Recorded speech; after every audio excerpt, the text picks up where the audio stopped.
With in few minutes अम्मा थोड़ा रुको भाई आवाज मत करो रुको 5 मिनट పాము వచ్చిందంటున్నారు కదా స్వామి వెనక నుండి వచ్చింది అని షాహిద్ గారు చెప్తున్నారు చాలా కోలా ఉంది కట్టర్ మిషన్ ఉంది నడుస్తుంది వెల్డింగ్ చేస్తున్నారు ఇంత శబ్దం ఉంది ఇంతమంది ఉన్నారు అయినా వచ్చారు అంటున్నారు అవునండి అంటే సుమారుగా 7 వర్కర్స్ ఉన్నారు అందరు కలిపి నాతో కలిపేసి 7 మంది ఉన్నారంటే వర్క్ చేస్తున్నాము వర్క్ చేసేటప్పుడు సౌండ్ శబ్దాలు చాలా విపరీతంగా ఉన్నాయి అది కాకుండా ప్రత్యేకంగా వచ్చి డైరెక్ట్గా రావడము తర్వాత వచ్చేసి బాలాలయం ఎంట్రీ కావడం మళ్ళీ ప్రత్యేకంగా వెళ్ళిపోవడం ఇమీడియట్గా వెళ్ళిపోవడము అంటే ఒక 2 సెకండ్స్ అండి డైరెక్ట్గా ఎక్కడో పిలిచినట్టు అటు డైరెక్ట్గా లోపల వచ్చేసి మళ్ళీ వెళ్ళిపోయింది అట్లా అని వెళ్ళిపోయాను నేను కూడా చూశాను ఇది నాకు ఒక నిదర్శనంగా నేను భావిస్తున్నాను నేను ముందు ఈయన పాము రాకముందే నన్ను ప్యాకేజ్లో ఈ బాలాలయం చూపించడం నేను లోపలకు ప్రవేశించి ఈ ప్లేస్ బాగానే ఉందని చెప్పి మళ్ళీ బయటకు అడుగుపెట్టి కొద్దిగా దూరం వెళ్ళేసరికి వెంటనే మళ్ళీ పిలవడం తిరిగి వచ్చేసరికి పాము లోపలికి వచ్చి బయటకు వెళ్ళడం స్వామి కూడా ఒకసారి వచ్చి ప్రదేశం చూసుకెళ్ళాడనే భావనతో నేను వెంటనే మీకు తెలియజేశాను నాకు మనసులో కొంచెం శంక ఉండింది స్వామి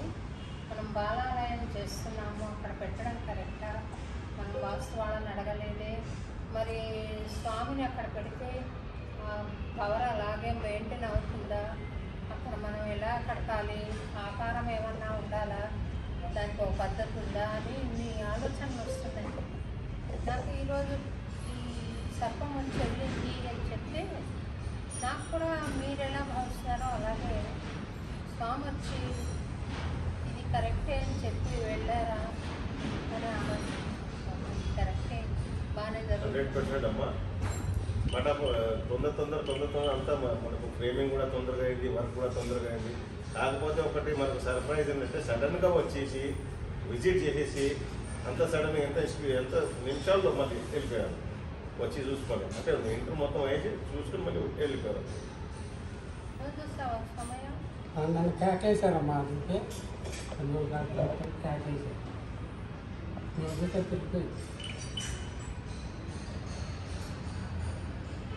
చాలా ఆశ్చర్యం కదా మధ్యలో అంత పాములు కట్టే ప్రదేశంలో రాలేదు నేనైతే కనుకైతే నేను అదే అనుకున్నాను ఈయన నన్ను పిలవటం నేను లోపలికి అడుగుపెట్టి ప్లేస్ అది చూసుకుని బయటకు వెళ్ళటం ఇతర సెకండ్లో మళ్ళీ ఈ రూపైన స్వామివారు ఈ రూపైన వచ్చి వెళ్ళిపోవటం నాకైతే ఆనందంగా వెంటనే ముందు నేను మీతో షేర్ చేసుకున్నాను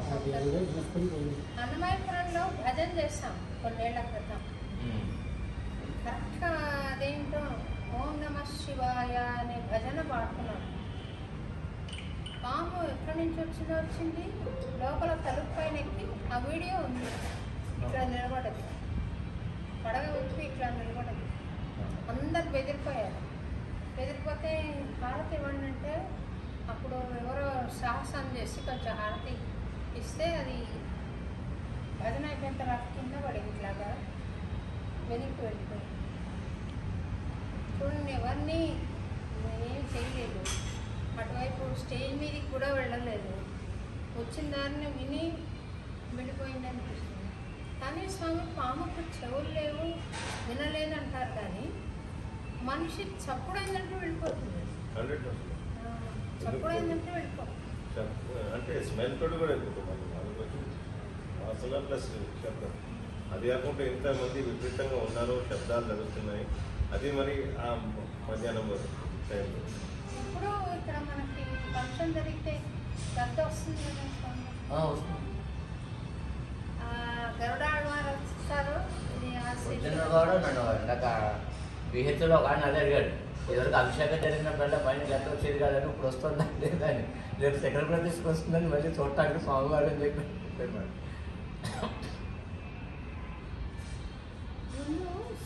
వెంకటేశ్వర స్వామి కిందికి వచ్చేటప్పుడు ఆదిశేషుడు నేను కిందికి వెళ్ళు ఫస్ట్ అని చెప్పారంట చెప్తే ఆదిశేషుడు వచ్చి కొండలాగా శేషాచలం ఏర్పడిన తర్వాత ఆయన వచ్చి దాని మీద నిలబడ్డారు. ఆదిశేషుడి మీద పడుకుంటారు కదా